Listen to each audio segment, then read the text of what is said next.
CPM 3 seat കിട്ടും ഉറപ്പിച്ച 3 ഒരു തർക്കവും ഇല്ല.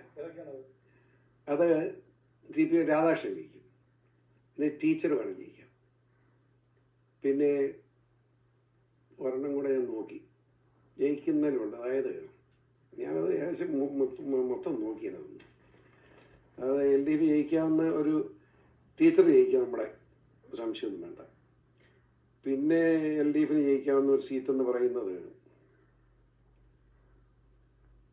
ഒരു ടീച്ചർ ജയിക്കുന്ന പോലെ തന്നെ രാധാകൃഷ്ണൻ ജയിക്കും. പിന്നെ നമ്മുടെ ഞാൻ പറയുമ്പോൾ മാവേലിക്കര സ്ഥാനാർത്ഥി ജയിക്കാൻ സാധിക്കും.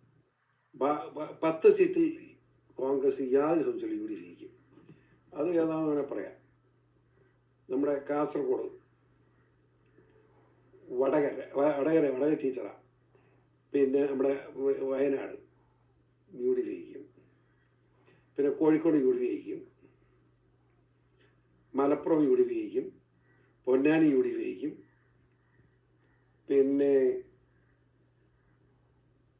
പിന്നെയുള്ള നമ്മുടെ ചാലക്കുടി UDFന് സാധ്യത.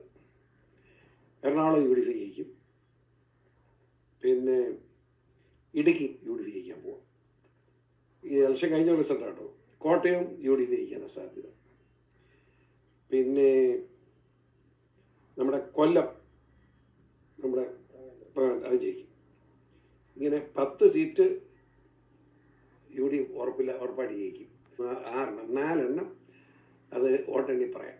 അത് പറയുന്ന വെറുതെ ടൈറ്റാ. നമ്മുടെ കണ്ണൂർ സുധാകരൻ വേണേ ജയിക്കാം, M ജയരാജൻ വേണേ ജയിക്കാം, അതോടെ BJPയുടെ രഘുനാഥ് വേണമെങ്കിൽ ജയിക്കാം. അതാണ് PC ജോർജ്. PC ജോർജ് എന്ന് പറഞ്ഞാൽ ഇരിക്കുന്നിടം കുഴിക്കുന്ന മനുഷ്യനാണെന്ന് ഞാൻ പലപ്പോഴും പറഞ്ഞിട്ടുണ്ട്. അദ്ദേഹം ഒരു പാർട്ടിയിൽ പ്രവർത്തിക്കുമ്പോൾ തന്നെ മറ്റുള്ള പാർട്ടിക്ക് വേണ്ടിയാണ് അദ്ദേഹം പ്രവർത്തിക്കുന്നത്. അപ്പം പത്തനംതിട്ട സ്ഥാനാർത്ഥിക്ക് വേണ്ടി വർക്ക് ചെയ്യുമ്പോഴും അദ്ദേഹം UDFൻ്റെ സ്ഥാനാർത്ഥി ജയിക്കണമെന്ന് പറഞ്ഞുകൊണ്ട് അവർക്ക് വോട്ട് ചെയ്യാനാണ് അനുയായികളോട് പറഞ്ഞത്. അതുപോലെ കോട്ടയത്തും അദ്ദേഹം UDF സ്ഥാനാർത്ഥിക്ക് വോട്ട് ചെയ്യാനാണ് പറഞ്ഞതെന്നാണ് നമുക്കറിയാൻ സാധിച്ചത്. ഇദ്ദേഹത്തിനല്ലാതെ മറ്റൊരാർക്കും ഇതുപോലെ സ്വന്തം പാർട്ടി ഈ സ്ഥലങ്ങളിലൊക്കെ തോക്കും എന്ന് പറയാൻ ഇദ്ദേഹത്തിനെ കൊണ്ടേ പറ്റത്തുള്ളൂ. അതുകൊണ്ട് BJPക്കാർക്ക് കിട്ടിയ ഒരു സമ്മാനമായിട്ട് വെച്ചോണം ഇവരെ. ഈ പുള്ളിയെ ഒരിക്കലും കളയല്ല കേട്ടോ.